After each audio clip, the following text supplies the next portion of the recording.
Muy buenos días para todos. Un minuto ya pasó de las 11 de la mañana, miércoles 29 de abril de 2026. Arrancamos un nuevo programa de Actitud Campo acá en Fingu TV. Mi nombre es Tomás Rivas, hoy con equipo alternativo. Que no quiere decir que sea equipo suplente, ni mucho menos. Me encanta el equipo que se armó hoy. Hoy Cami no pudo estar, Sofi no pudo estar. Estoy yo acá bancando la parada. Tengo a mi derecha a Estefanía Bargardi. ¿Bargardi o Bargardi? Bargardi. Pero me conocen como Candy. Exacto, como Candy. Es Candy, una de las figuras de Fingu TV. La habrán visto en otros programas seguro.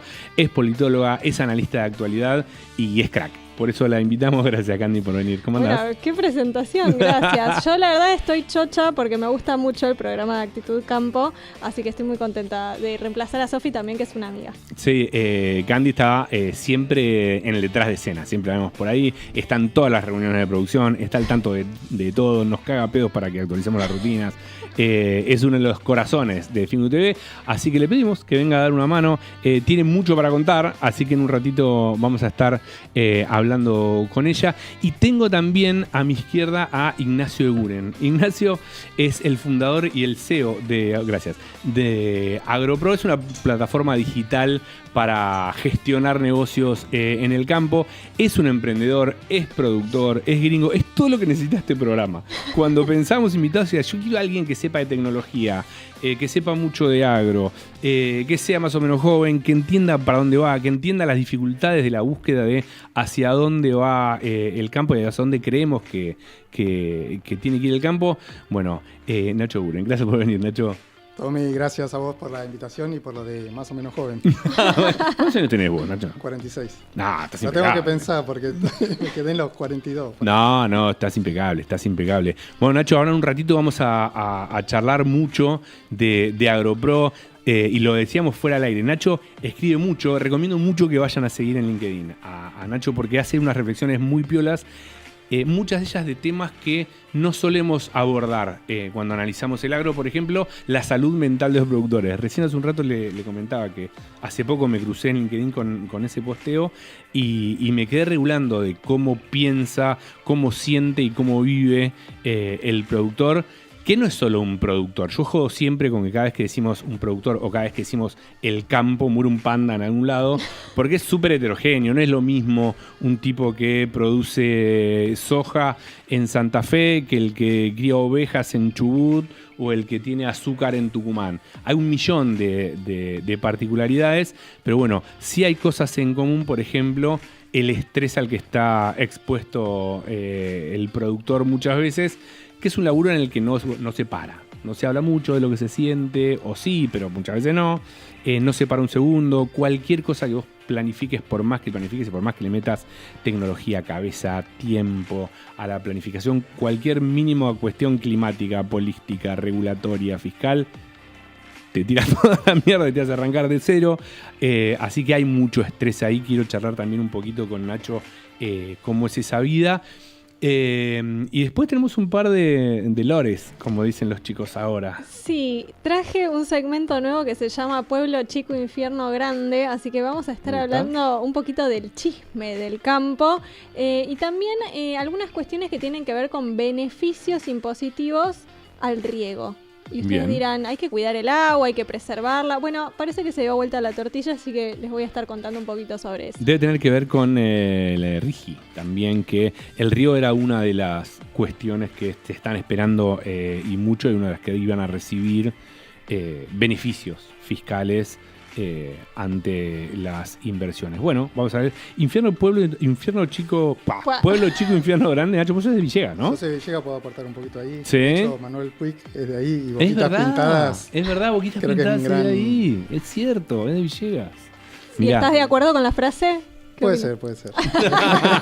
¿Hasta qué edad viviste en Villegas vos? Hasta hace 5 años, pero voy todos los meses. Va siempre, sí. Pero viviste... pensé que eras de los míos, que te habías terminado el colegio y viniste, ¿no? Yo soy de Villegas y estoy acá de paso. Bien. Pero estás bastante en Buenos Aires, ¿no? Vivís mucho tiempo en Buenos Aires. Sí. ¿Y te gusta? ¿Qué te gusta más? Me gusta el anonimato, los cafés, la posibilidad de reunirte con mucha gente y fácil. y esa dinámica me gusta. Pero Y siempre conocer me gusta gente nueva. volver. ¿No te flashea que estás acá hace muchos años y seguís conociendo gente nueva? Cosa que en los pueblos no pasa. No, Claro, nos conocemos todos en los Allá la pueblos. conoces más. Claro, allá la conocés más o conocés otros costados, pero no conocés gente nueva. Bueno, me gusta. Vamos a estar hablando también en un ratito de otro capítulo, o si quieren ya nos metemos ahora, del otro capítulo, el capítulo número 1000, en realidad es el 2 o 3 de la última pelea, del conflicto en la sociedad rural argentina. ¿Se acuerdan que ya lo hemos hablado? La disputa que hay entre Nicolás Pino, el presidente, y Marcos Pereda, el vice. Primero que nada por el sillón de la sociedad rural. Hay elecciones creo que en septiembre este año y se venían matando, ya lo contamos hace un par de programas, porque Nicolás Pino quiere todavía ser candidato a pasar un ciclo más, ya estuvo un par de ciclos y quiere postularse a un cuarto, si no me equivoco. Y Pereda quiere ser él, su vice. Le suena, ¿no? El vice que se revela en este país. Cualquier similitud Claro. con la casta política es pura coincidencia. Pura coincidencia. Bueno, Pereda lo que dice es que bueno, ya llegó el tiempo de la alternancia, se ampara en un acuerdo que firmaron juntos Pereda y Pino para dejar un tope en la cantidad de mandatos. Ese tope ya estaría cubierto, pero lo que dice Pino es, bueno, si nosotros ponemos esta normativa a partir de ahora, tiene que regir a partir de ahora. Ni por cualquier ley que no puede ser retroactiva. Bueno, en ese contexto se ampara a Pino para decir, bueno, si es hasta ahora, tengo 2 más. Bueno, hay todo un tema Ahora ahí. yo te pregunto, ¿hace cuánto que está Pino? Y Pino este va a ser el cuarto mandato. el cuarto mandato. O sea, Sí, parece se Insfran ya que está así. No, tanto no, y con algunas similitudes marcadas, con algunas disimilitudes marcadas. No, tanto como Infran no, pero está hace un tiempo y se le está reclamando, Pereira lo que le reclama es, bueno, macho, ya está, correte. Sí. Hay un tema de usos y costumbres de la sociedad rural, que es muy de los usos y de las costumbres, de muchas veces el vice es el que termina sucediendo a la conducción actual. En el medio se armó todo un quilombo sin más nuevo esta semana por una modernización en uno de el software que mantiene los registros genealógicos de los animales y la trazabilidad genética de los animales, que es, si se quiere, el core de la sociedad rural, porque es el único que tiene la capacidad de administrar o seguir o trazar el ADN del ganado. Bueno, esa tecnología se tuvo que cambiar hace un par de meses y de ese par de meses hasta ahora hubo un montón de pérdidas. Te hablo de $3 millones en pérdidas, porque los productores dicen que es muy complicado, que hay datos que se pierden, que no funciona, que la tecnología buena que trajeron no funciona, que anda para atrás. Y obviamente, que dice Pino es culpa de Pereda, que dice Pereda es culpa de Pino, por supuesto. Y se están matando. También en el medio hay pérdidas posta de $3 millones y dardos cruzados entre un presidente que se quiere quedar y un vice que quiere asumir. Seguramente haya novedades en los próximos días, próximas semanas. Pino me contó hace poco que está a nada definir si va a seguir o no va a seguir. Yo tiendo a creer que en cuanto se decida eso, si sigue o no sigue, o sea, si se baja y bueno, queda Pereda más cómodo, o si decide postularse finalmente, ahí sí quedará la batalla final de algunos meses. Ahí todo el resto de los quilombos se van a correr. Ya de por sí me parece un poco raro que te diga que no sabe, como que está ahí decidiendo. Y está decidiendo porque no sabe qué es, lo que dice Pino es que no sabe qué es lo mejor para la sociedad rural. Si quedarse, él cree que quedarse es lo mejor, pero al mismo tiempo dice que está analizando que si quedarse genera conflicto entre los socios y demás, bueno, por ahí prefiere correrse. En esa disyuntiva está, o por lo menos cuenta que está Pereda mientras está meta Con pico y pala. cuchillo y tenedor así total. preparado. Meta pico y pala, a ver si se corre o no. En el medio, nada, este quilombo del software que para los que están más empapados en el tema ganadería y sobre todo seguimiento genético, es súper importante y sobre todo súper caro. Bueno, ¿por dónde quieren empezar? No sé por dónde quieren empezar. Yo quiero conocerlo un poco más a Nacho. A Nacho, ¿no? Sí. Sí, es más interesante que nosotros, ¿decís? Un poquito. Puede ser. Acá la gente ya nos conoce a Puede ser, nosotros, es así verdad. que... El Bueno, equipo alternativo guarda. Vamos Guarda con, calentito. Vamos con Nacho. Contanos vos si querés, Nacho. Yo conozco algo de tu historia. Hay algo que me fascina mucho, que es tu obsesión por la adopción tecnológica, algo que aparte comparto. Yo llegué creo que lo hablamos alguna vez, yo llegué hace no tanto al universo agro, en 2020, por ahí, y llegué de la mano de una empresa que buscaba profundizar la digitalización en el agro. Vos venís laburando hace mucho con la digitalización, con las barreras de los productores. ¿Cómo viene esa lucha? Súper bien. Yo no diría que es... Acércate un toque al mic, Nacho. Ok, no diría que es una lucha, sino que es un proceso de mejora continua en el que somos muchos los que estamos trabajando, ¿no? Los que trabajamos activamente en construyendo y buscando feedback, y por el otro lado los que trabajan en el mundo real, en el campo, claro. Mostrando cuáles son sus necesidades y contándonos qué necesitan, qué estamos haciendo bien, qué estamos haciendo mal, y es una permanente evolución, ¿no? Que al igual que en otros sectores, en este último tiempo se está acelerando algunas cosas y otras tardan más, ¿no? ¿Tenés un ranking de qué es lo más permeable y qué es lo que tiene más barreras a la hora de adopción? Digo, qué sé yo, si nos centramos en avance genético, en todo lo que tenga que ver directamente con el rinde, con tecnología de la maquinaria y demás, pienso que es más fácil. Por ahí es más caro, se puede discutir eso, pero es más fácil. ¿Hay algo en lo que digan, che, en esto es más difícil? En general, la adopción de tecnología en el campo es muy buena y es muy alta, pero la tecnología relacionada a procesos donde los resultados se ven rápidos. Son más palpables. Claro, y donde no hay cambios de hábitos. Tecnologías de herbicidas, de genética, de prácticas que tengan que ver con labores, etcétera. El productor ve los resultados súper rápido, usa un herbicida y ve a los pocos días el resultado. Cambia de tractor que tenga más potencia, lo que sea, y lo ven en el acto. Y lo ven enseguida. Lo que tiene que ver con digitalización de procesos, que es parte importante de lo que hacemos en AgroPro, eso tiene un impacto altísimo, pero tarda más tiempo en verse los resultados, ¿no? Porque tiene que ver con eficientizar procesos que a lo mejor los resultados se ven a los 3 meses, a los 6, al año. Y que en muchos casos esos procesos pueden cambiar determinados hábitos, ¿no? De cómo venía haciendo las cosas un productor o un asesor. Donde cambias los hábitos de las personas, tenemos más reticencia a ese cambio, ¿no? Entonces... Acá voy a generalizar de vuelta y va a morir un panda. Pero pienso lo difícil de cambiar un hábito en un modelo de laburo, e incluso si me apuras un modelo de vida, que es el de los productores, de la gente de campo, muy arraigado a los hábitos, muy del ritual, muy de la repetición, muy de la tradición. ¿Tiene que ver eso? Sí, y que esos hábitos están bien y por algo están, y por eso hace claro. que esos productores sean exitosos de generaciones en generaciones, ¿no? Los que proponemos soluciones o propuestas para mejorar, tenemos que tener cuidado en no cambiar esos hábitos, o si el cambio de hábitos se realiza, que sea para un bien muy grande, ¿no? Pero en general buscamos no cambiar esos hábitos y nosotros adaptarnos a esos procesos que existen y están bien en general. Hace un ratito, no me acuerdo ya si era afuera o ya no afuera, hablábamos de esto de, cómo hacerle entender al productor que algo le conviene, y vos me retrucabas algo que me quedó resonando, es, ¿y cómo nosotros entendemos qué es lo que necesita el productor? Porque uno desde querer poner tecnología o aumentar procesos, ni hablar de aumentar rindes, dice, esto es lo que necesitas. Y por ahí no es tan así. Por ahí no hay que estar más atento a lo que necesita el productor. 100%. En el mundo emprendedor, una de las primeras reglas cuando empecé a emprender en lo digital era no te concentres en la solución, sino en el problema que querés resolver, ¿no?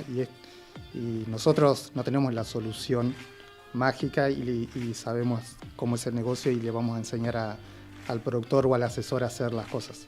Nosotros tenemos que aprender cómo las están haciendo, qué dificultades tienen, y a partir de ahí aportar soluciones o posibles soluciones, ¿no? Pero son los productores y los asesores los que nos enseñan cómo es el negocio, qué necesitan, y nosotros desde la tecnología, lo digital, ayudamos a que mejoren esos procesos. ¿Te acordás de algún...? Perdón, estoy tirando yo, metete cuando quieras, ¿eh? No, yo lo que pensaba, iba a tirar una frase así medio hook, que hay que ponerse en las alpargatas del productor, porque uno capaz piensa, tengo acá una solución, Y si no estás en el campo propiamente dicho parado y haciendo el día a día, capaz vos decís, bueno, no, te vendo un software que te va a reservir y el tipo no tiene internet, ¿entendés? Entonces como capaz estar, habitar ese espacio y ver qué es lo que necesita el productor para hacerle la vida más simple también. Sí, totalmente. Casi no se usan alpargatas.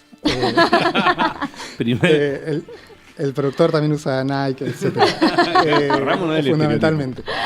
Pero sí, 100%. Nosotros tenemos que aprender del negocio y a partir de ahí, con una mirada, un mindset más digital, ver cómo solucionamos o cómo mejoramos algunos de los procesos. Pero lo importante es qué está pasando ahí y no que imaginamos nosotros que se podría hacer. ¿Vos ahí tenés es un desafío, es muy difícil porque uno está generalmente pensando en, yo voy a solucionar, voy a hacer las cosas de esta manera y esto va a mejorar todo, y quizás no se necesita eso o no de esa manera. Claro, ahí hay que ponerse las alpargatas o en las botas o en la Nike, que vos quieras. Ahí vos tenés una ventaja, Nacho, que es que vos sos productor, no sos un porteño que cayó de la nada con soluciones mágicas. Vos sabés cuáles son las necesidades, o por lo menos pasaste mucho tiempo en ese rol. Aún así, ¿te acordás de algo que decía, mira, yo esto no lo estaba contemplando y no lo estaba viendo? Sí, un montón de cosas. Como decís, yo vengo del agro, yo soy un hombre de campo, he estado en diferentes roles. ¿Y sos agrónomo aparte? Soy agrónomo también, pero he estado en distribución de insumos, productor, asesor, tengo una empresa de gerenciamiento agrícola también, mi familia es super agro. Como todos los que estamos en el campo, muy relacionados con agro. El desafío para mí fue meterme en la parte digital porque no venía de ese palo, claro. Y eso fue una herramienta para ayudar al sector. Y con respecto a qué he ido aprendiendo, se me han ido ocurriendo a lo largo de estos años montones de cosas. Yo empecé como dice Zuckerberg, las ideas van tomando forma a medida que vas trabajando, ¿no? Cuando yo comencé con AgroPro hace 7, 8 años, tenía una idea muy...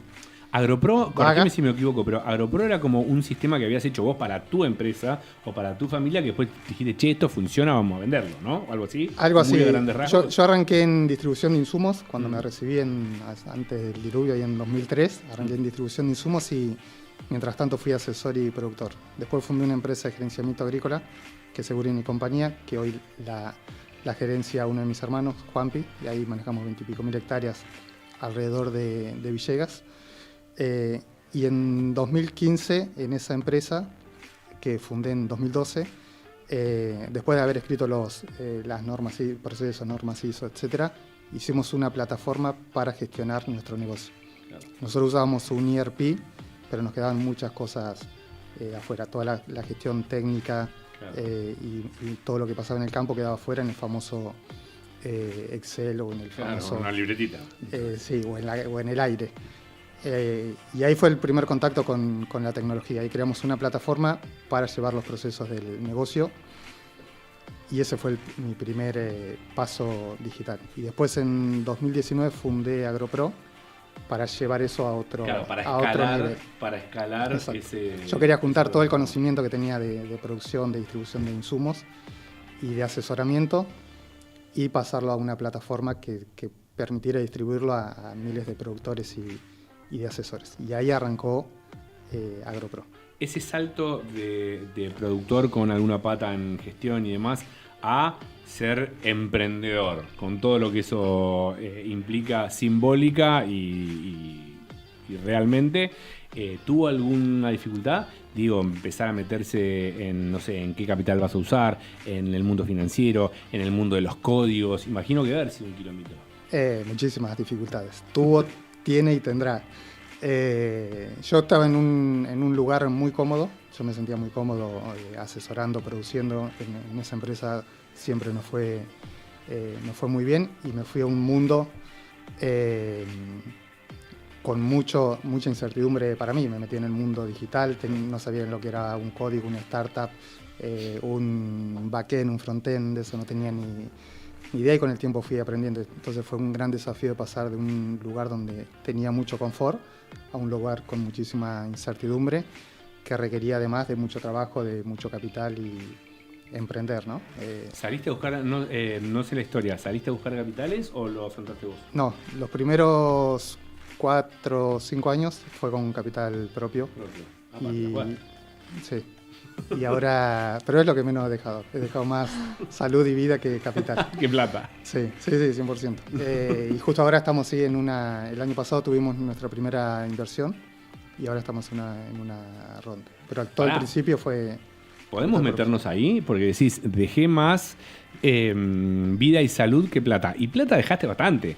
Entonces, ¿qué dejaste de vida y salud para que sea más que la plata? Bueno, cuando uno elige algo, resigna otras cosas, ¿no? Yo me vine a vivir, dejé mi pueblo, me vine a vivir acá, también porque quise, pero uno emprendiendo y sobre todo liderando, estás cada vez más solo porque estás más metido en eso. Todos los quilombos grandes siempre van a venir a vos, vas a tener menos tiempo libre, vas a tener menos plata, a disfrutar de menos otras cosas y a disfrutar mucho más de otras, ¿no? Son elecciones que vos también lo sabés. Cualquier empresa que hagas, si querés hacer algo grande o algo que impacte, va a requerir mucho de vos, de tu energía, y ahí vas a tener que dejar cosas como familia, amigos, claro. En determinada medida, porque no te da el tiempo y no te da la vida para hacer todo. ¿Tenías algún referente de la parte tecnológica en quien te basaste, le pediste ayuda o cómo hiciste como para adentrarte vos en ese campo? No tenía tenía muchos referentes relacionados con agro, arrancando de mi viejo, que es productor y también fue asesor, también es ingeniero, y después referentes por diferentes lugares donde había estado, clientes y alguna persona que trabajaba en alguna empresa en la que yo también trabajaba. Y para mí se empezó a poner de moda lo digital, el mundo startup. Veía que para ese lado se podía hacer algo que después me enteré que se llama escalar. Y ese fue mi contacto. Y también imaginaba que me podía dar la posibilidad de estar en diferentes lugares, ¿no? La producción te ata mucho a la tierra, a la zona en donde estás. Siempre imaginé que trabajar en una startup, en una empresa digital, podía permitir que, por ejemplo, sí, o que pueda vivir en Buenos Aires, o que pueda vivir, no sé, como esa... Y después sí empecé a conocer mucho más el ambiente y a tener referentes desde locales como Marcos Galperín hasta Elon Musk u otros más terrenales. Uno después va construyendo, de acuerdo a los intereses, va buscando esos referentes. No tan semidioses, digamos, de la tecnología. Que al final del día son personas emprendedoras. ¿Lo conocés a Galperín? No. Tuve una vez la posibilidad de ir a una charla donde éramos 6 o 7 a su oficina. Mira. Y no fui. ¿No fuiste? No. No, ¿por qué no? Tenía cosas que hacer. No fui, sí, más o menos. No. Pero sí, sigo. Pero al final del día son emprendedores, claro, sí, super cracks, pero que se caracterizan por dejar todo. Y son personas con los mismos problemas y virtudes que la mayoría, ¿no? El gran diferencial es que siempre van un poco más.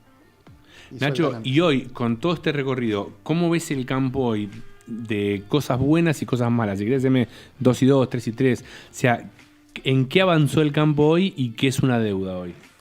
No, yo soy un gran admirador del productor por todo lo que pone y por toda la pasión que le pone al negocio, ¿no? Literal, en tierra, todo lo que tiene y más, porque es un negocio súper apalancado y 50, 60, 70% de lo que está invirtiendo lo debe y va a riesgo, lo entierra 5, 6, 7 centímetros y espera después a que llueva y todo lo que hay alrededor de eso y es un hombre de palabra, ¿no? Y así está años y años y años y años con esa constancia, entonces soy un súper admirador de eso. Después, el agro es un negocio muy finito, de mucho riesgo, sobre todo en un modelo de campos alquilados que es el 60-70% de los casos, el margen es muy chiquito y eso hace que haya que ser súper eficiente.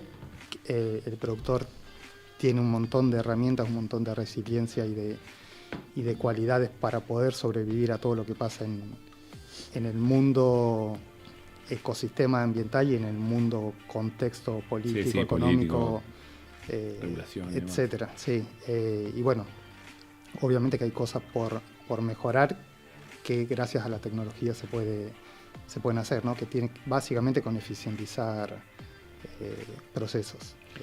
¿Y de lo malo? ¿Qué ves? Che, esto es una piedra. Esto lo tenemos que correr, es difícil, nos cuesta. ¿Qué hay que cambiar en el campo?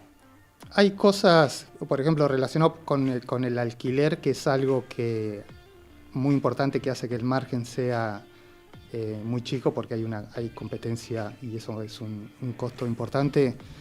Pero eso tiene que ver con oferta y demanda, ¿no? O sea, desde la teoría, ¿qué sería bueno decir o pensar? No hay que pagar más de, no sé, 10 o 12 quintales, o hacer a porcentaje, o que los contratos duren 3 o 5 años. Pero después está la competencia, la oferta, la demanda. Del otro lado está el dueño del campo, que obviamente va a buscar siempre su mejor negocio, ya sea por precio o por...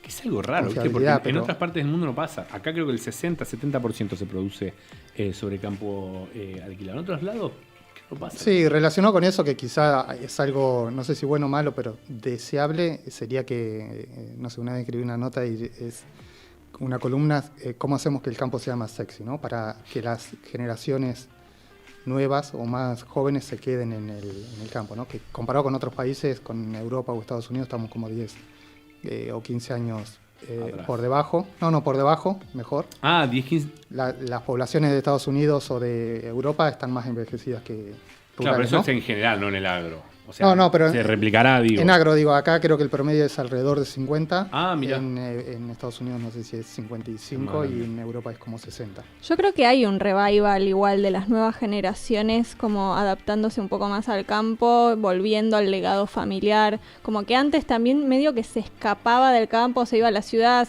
los chicos venían a estudiar o a trabajar o lo que sea. Y yo creo que hoy hay como un regreso, lo veo, voy siempre a la expo de la rural y demás, y cada vez veo más pibes jóvenes involucrados. 100%, pero una cosa es ir a la expo, estar estudiando, ir a la expo, los jóvenes, y otra cosa es volver al pueblo o trabajar en el campo, ni hablar de vivir en el campo, ¿no? Obviamente que el campo cada vez es más atractivo, creo que en general, y que tiene que ver obviamente con el propósito del campo, que básicamente es producir alimentos, y creo que los jóvenes están muy alineados con eso.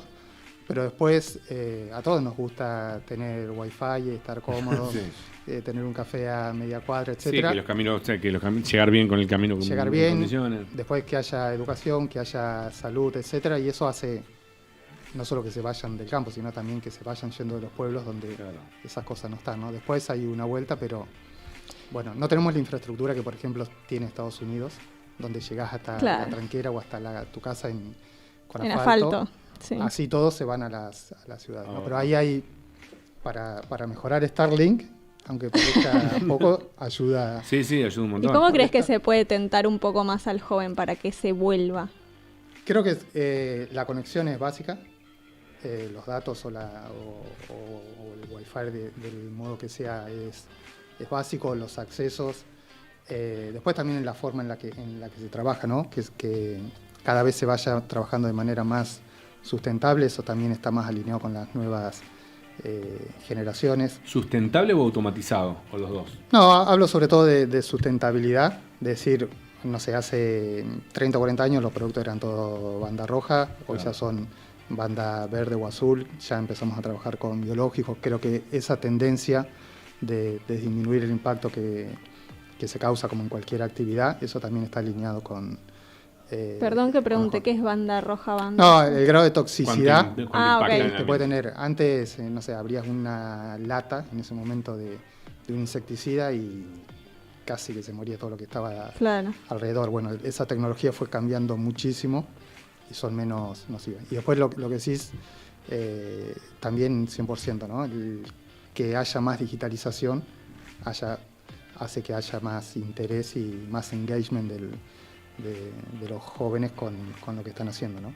Te voy a hacer una pregunta que vi hace poco que te hizo Connie en su podcast, que es muy bueno.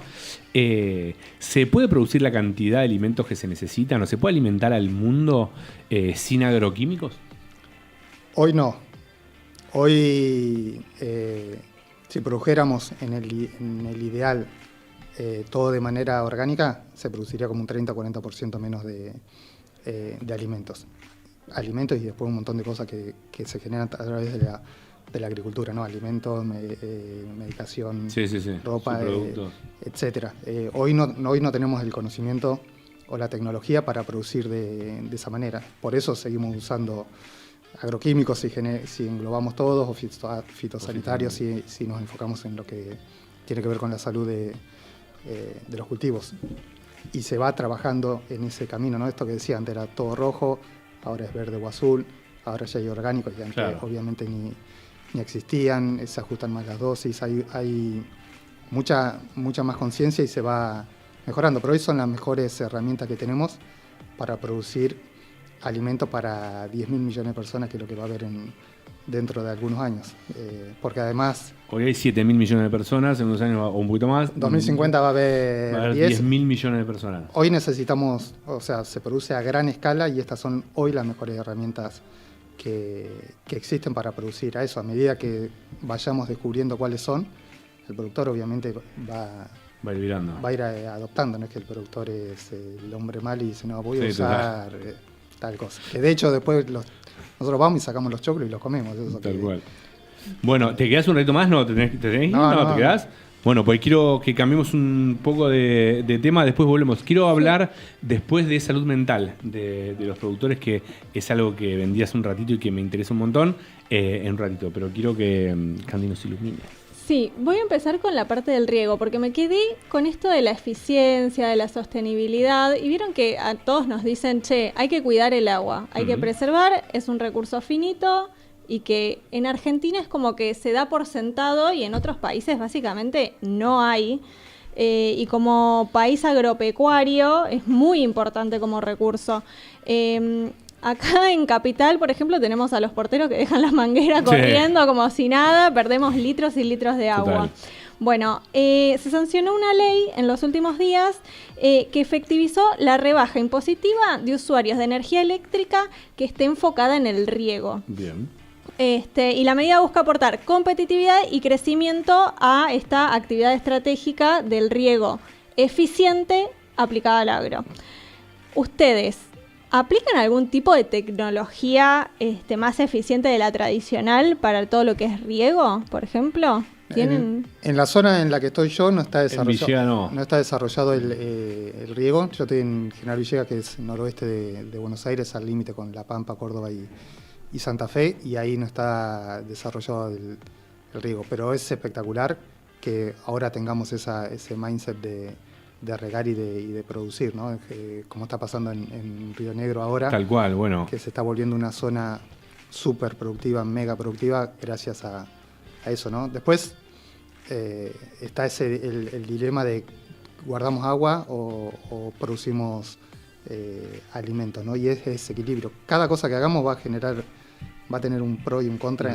Eso en lo que hagamos en la vida, ¿no? Y acá hay que ver cuál es el mejor balance. Sin duda el uso y el aprovechamiento del agua va a hacer que haya más rinde, más estabilidad, que también la economía mejore alrededor de... ¿Pero vos te imaginás una zona núcleo con riego cada vez más? Yo sí, y ojalá. De hecho, estuve la otra vez un par de reuniones con un nuevo cliente nuestro de AgroPro, de la plataforma específicamente de gestión, que es un gran productor, que ellos, su visión es campo propio y riego a todo. De hecho, tenían un campo grande que no tenía riego, espectacular, y lo vendieron para comprar otro con riego, y van en ese camino de... Pero cuando decís gran productor, decime cantidad de hectáreas, y de esa cantidad de hectáreas, ¿cuántas tiene regadas o cuántas se pueden llegar a regar? Más de 50.000 y todas tienen riego.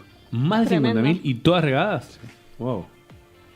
Sí, y el tema también acá es que te bajan una alícuota de ganancias, pero vos tenés que comprar el dispositivo de riego. Ahí no sé el costo impositivo versus el costo de... La inversión. Y bueno, pero esa es la inversión que queda después. Pero más allá de ese beneficio fiscal, lo importante es tener previsibilidad, que es lo que ahora parece que estamos empezando a tener. El productor todo lo que tiene siempre lo invierte, y si tiene previsibilidad en esas inversiones de largo plazo se va a meter, más allá del costo y del beneficio. Si no tuviera ningún beneficio, pero dicen, che, las cosas acá van a ser durante 10, 15 años. Todas iguales. Así, mal o bien, pero van a ser así, o sea que vos te puedas adaptar a esas reglas. Ahí vienen esas inversiones de largo plazo, y creo que eso es lo que se está viendo en el sector, ¿no? Y aparte del riego, ¿ves alguna otra actividad o capaz protocolo más sustentable que se esté aplicando hoy en día en Argentina o de referencia de otro país y que se pueda traer? Las grandes deudas pendientes que tenemos acá tienen que ver, una es riego y otra es logística, ¿no? Acá está destruido todo lo que es ferroviario. El transporte solo por camiones es súper ineficiente, las rutas están destruidas.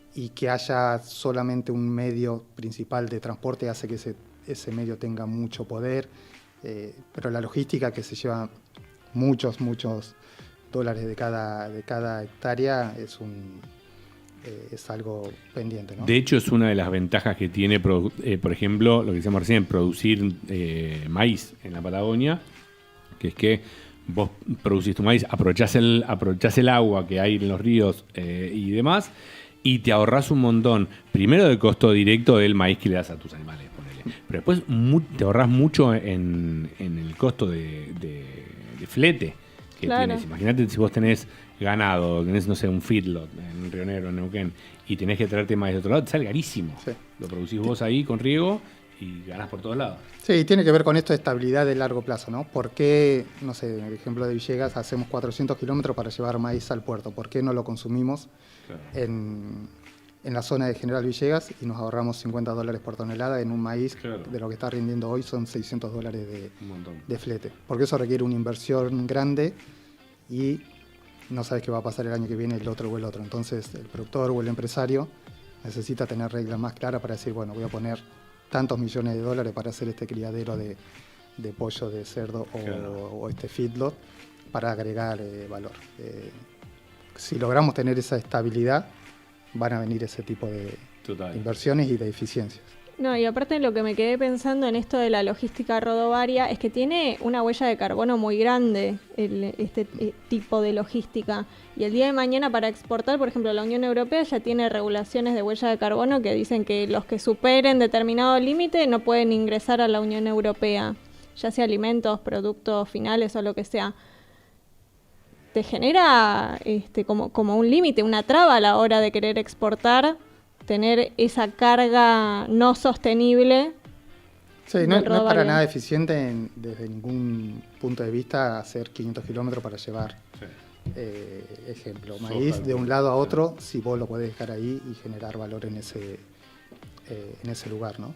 Y después la otra pendiente o mejora tiene que ver con la digitalización de procesos que hoy son más informales o podrían ser mucho más eficientes, y que eso ayuda a tomar mejores decisiones y hacer más eficiente las cosas, ¿no? Y eso es parte de en lo que estamos ayudando.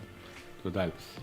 Candy, ¿nos metemos en el lore de La Joya? Vamos. Que estuve muy metido en ahí me spoileaste un poquito, porque iba a generar un poquito de incertidumbre. Mala mía, pero mala mía. Sí. Vieron que dicen que pueblo chico, infierno grande. Sí. En los pueblos nos conocemos todos y rápido se sabe lo que va pasando entre amigos, socios, parejas y afines.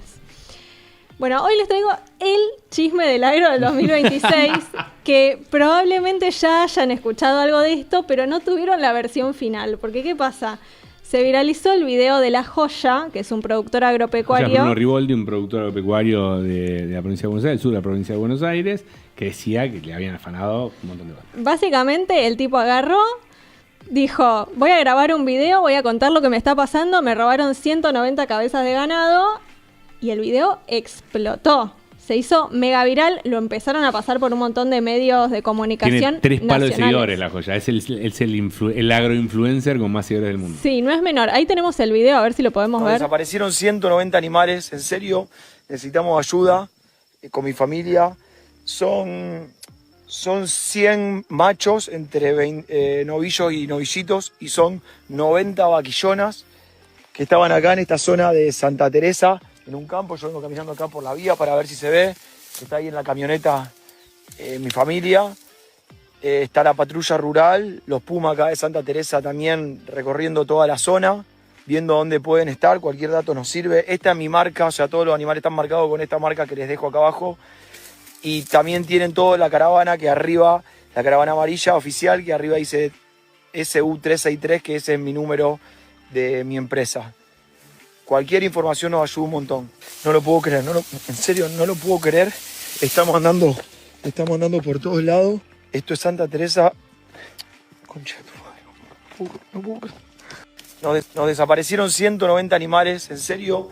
A ver, o por lo menos que lo pongan en silencio, si no. Ahí está. Sobre ese final, me parece un montón subir el video llorando, tipo en redes sociales. Ahí como... Es un personaje. Bueno, ¿conoces a Bruno? Sí. Sí, no personalmente. Es que todos de algún lado lo conocemos. Sí, Yo sí, lo conozco de superfan. Pinamar porque va todos los años y Es verdad. sube también un montón de videos allá. De hecho, en el verano él se hace influencer de sacar camioneta de la frontera. Exactamente, Sí. exactamente. Como que él aparece, no sabemos sobre qué, pero él aparece en las redes sociales y se hace viral. Ahora, primero, el video llorando me pareció un montón. Bueno, qué sé yo. Mucho lore. Y lo segundo es que él sube este video y tiene casi 3 palos de seguidores. Entonces, decir que te robaron ganado, o sea, tiene un impacto real, porque ya salió toda la policía a hacer una investigación, gastando recursos públicos, tratando de hacer allanamientos en distintos lugares y demás, y también que la justicia, inmediatamente que esto se viraliza, actúa, porque viste que si algo no se viraliza parece que la justicia Bueno. también es medio lenta.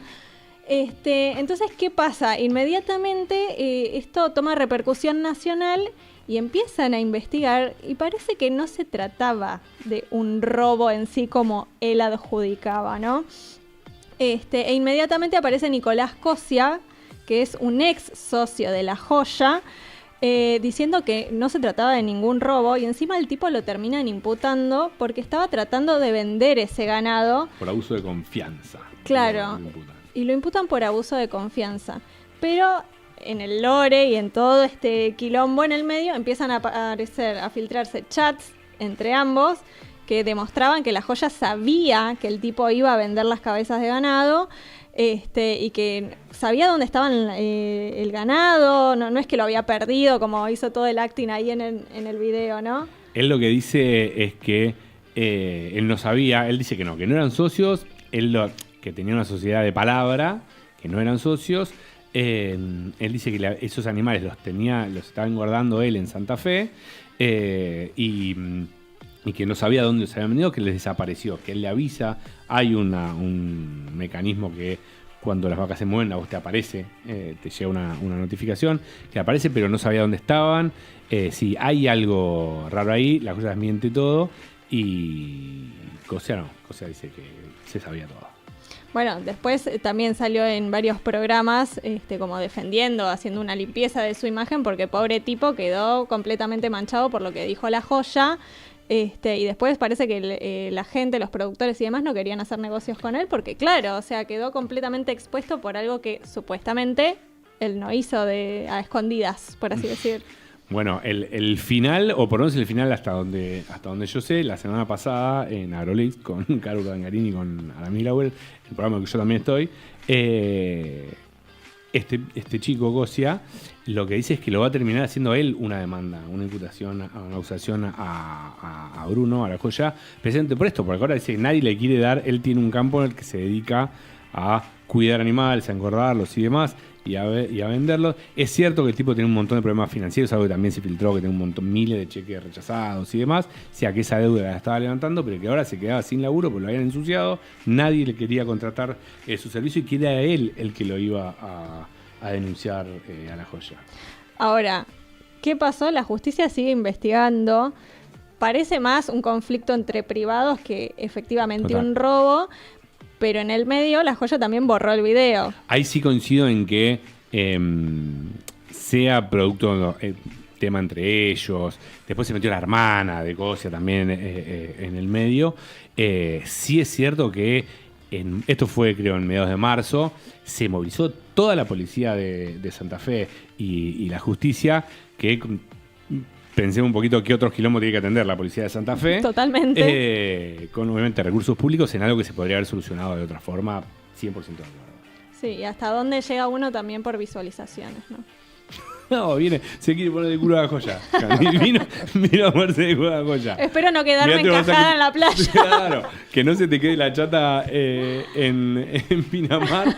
No, La Joya no es un montón. Eso yo me voy a hacer cargo de ese graf, Max que está en modo picante.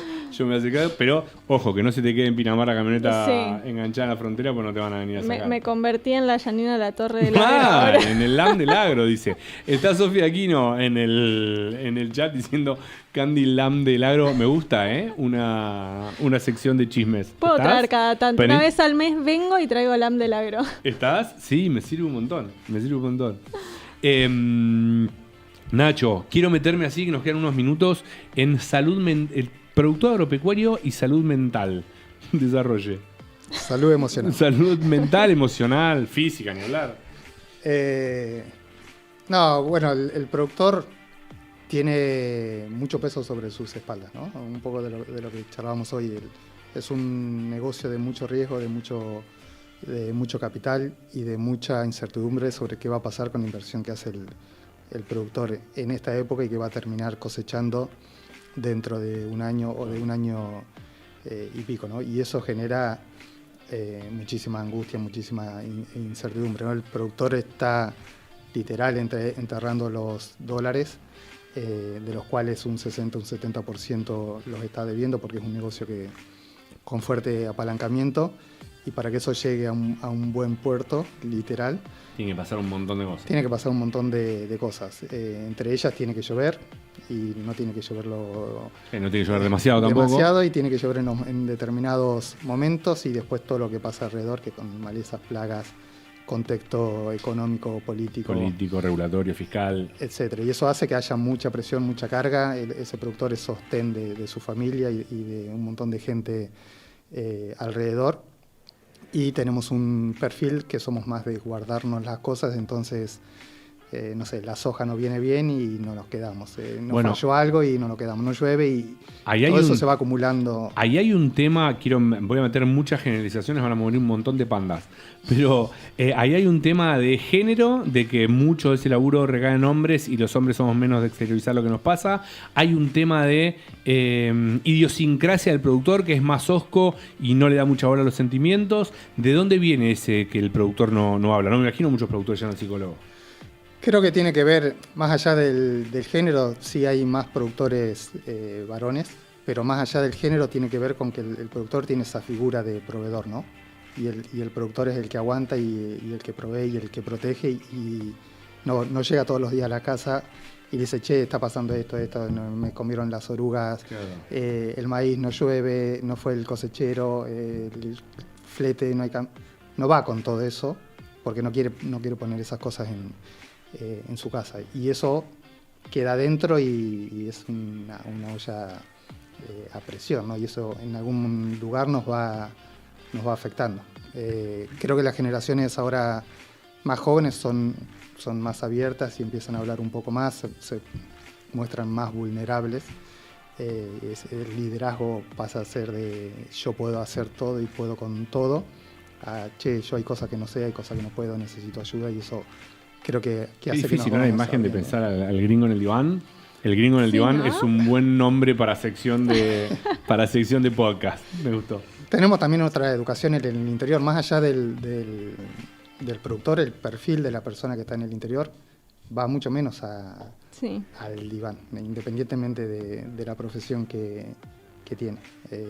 Y quizás no es ni siquiera es ir a un psicólogo, un psiquiatra o lo que sea, sino es charlarlo con amigos, charlarlo con alguien de tu familia donde vos encuentres esa confianza o donde veas que no va a generar tanto impacto, porque a lo mejor el productor creo que también muchas veces piensa, si yo le digo todo esto a mi esposa o a mi esposo o a mis hijos, los voy a preocupar, entonces me lo quedo, yo soy fuerte y bueno, creo que ese es un tema por lo menos importante para ponerlo sobre la mesa. ¿Vos lo charlás esto en tu rol de asesor y de tipo que recorre mucho, debes tener mucha charla con productores en Tranquera?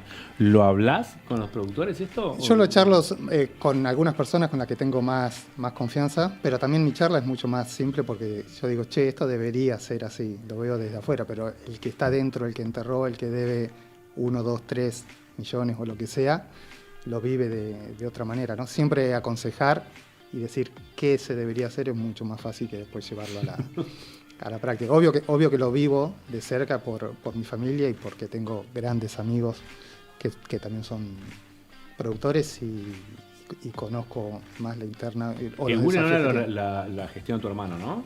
Guren, sí, la gestiona Juanpi, que es uno de... ¿Y el Valsicolo? No. Ahí estamos, ahí hay que empezar. Pero bueno, ahí también tenemos muchísimos desafíos, pero al final del día, nosotros obviamente tenemos una estructura, tenemos un equipo, tenemos un montón de costos fijos, pero al final del día los que entierran varios millones de dólares son nuestros clientes. Claro. Che, ¿y hay algún momento como más estacional en donde decís este momento es de estrés? No sé, la cosecha o que te genera más estrés. Cuando yo empecé a trabajar ahí principios de 2000, no existía el maíz tardío. El maíz tardío, ¿se puede decir mala palabra? Sí. Nos cagó la vida a los ingenieros. Porque la cosecha terminaba en mayo y hasta si hacías trigo en junio volvías a sembrar. Pero desde tranqui, mayo a junio tenías una ventanita. Tranqui, y después en septiembre volvías a hacer maíz, pero tenía una ventanita. Con el maíz tardío estamos cosechando en junio, julio y agosto, habiendo arrancado fines de febrero. Claro. Entonces ahora todo el año estás a full haciendo diferentes cosas. Entonces se cortaron esas mini vacaciones que había, y hay diferentes momentos de estrés. Obviamente que la cosecha es un gran momento de estrés. Ahora, por ejemplo, en mi zona se empezó a cosechar hace cerca de un mes. Cuando arrancamos o un poquito menos, cuando arrancamos a cosechar, paro de transporte y no había camiones. Claro. Ni siquiera en algunos casos podían ir las cosechadoras. Había que embolsar con humedad, pasado. Hoy algunos de esos silobolsas están con alguna punta podrida. Superproducción. Ahora no hay camiones. Está todo atorado. Por suerte tiene que ver con superproducción. Entonces no hay camiones donde embolsar. Los pisos, que son un desastre. Los caminos rurales en general, con todo lo que ha llovido, que también fue cortando la cosecha. No se puede transitar en diferentes lugares. Entonces es un gran proceso de estrés. Es un kilómetro del otro. Estás estresado todo el año. Que dura mucho, sí. Y después no llueve y ahí te agarra otro estrés y... Claro. Es bastante intenso. Estresante. Sí. Nacho, tengo que ir cerrando, me quedan unos minutos nada más. Me gustaría que me cuentes qué le falta al productor, o qué le falta al productor, no, al agro a nivel condiciones para terminar de explotar. Vivimos diciendo que Brasil nos supera en producción, que venimos estancados en cantidad de millones de toneladas todos los años. ¿Qué falta? ¿Qué ves a nivel regulación? ¿Qué falta? En líneas generales pienso que lo que falta es una política agraria de largo plazo.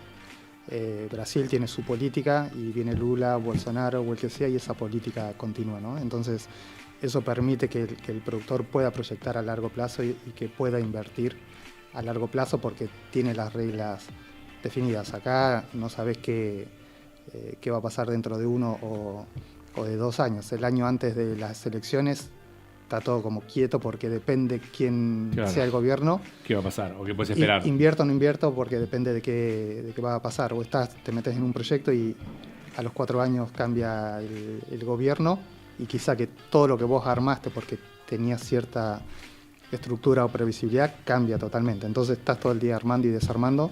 Eso termina siendo que hagas cosas de corto plazo, ¿no? Y eso afecta en fertilización, etcétera. Porque no sabes qué va a pasar mañana. El que alquila hoy el campo no sabe si el año que viene lo va a renovar o si va a poder aplicar la misma tecnología porque capaz que cambian las retenciones o lo que sea, ¿no? Creo que si el productor tiene una política de largo plazo, el productor y toda la industria agro que está alrededor, ¿no? El productor es uno de los eslabones, el que origina todo, pero hay un montón de participantes más. Si con esa política de largo plazo habría muchísimas más inversiones. ¿Te gusta lo que está haciendo el gobierno en relación a los intereses del agro o esperabas más? No, me gusta muchísimo más. Al productor en general le ha ido bien o muy bien en los últimos años, pero no por lo que hacía el gobierno, sino por todas las cosas impositivas, fiscales, etcétera, que terminaban repercutiendo en el negocio. Era malísimo para el país, pero a lo mejor te financiaba a tasa cero. y el negocio terminaba pasando por ese lado y no por el productivo. Claro, más financiero que productivo. O lo que sea, ¿no?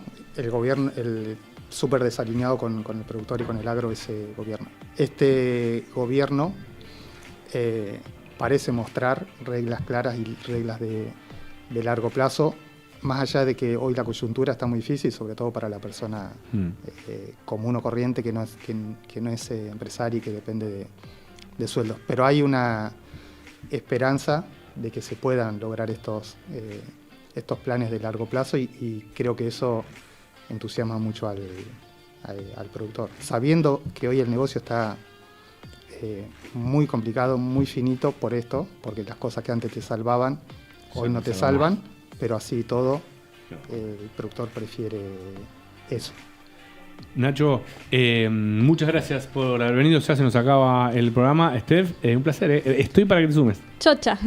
¿Sí? ¿La pasaste bien? Sí, me encantó. Pero bueno, también la extraño a Sofi, hace 2 semanas que no viene, así que... Es verdad, bueno, no los extraño. Que se quede Candy, dice Sofi, que no tiene nada, de ningún tipo de intención de volver. No, Sofi, volvé, que te extrañamos. Lo mismo para Cami, que seguramente se va a sumar la semana que viene. Y hasta acá llegamos, chicos. Nos tenemos que despedir. Gracias de vuelta, Nacho. Un placer. Gracias, la Tommy. charla. Un gusto. Candy, un gustazo. Muchas gracias a Max en el control, a todos los chicos de técnica.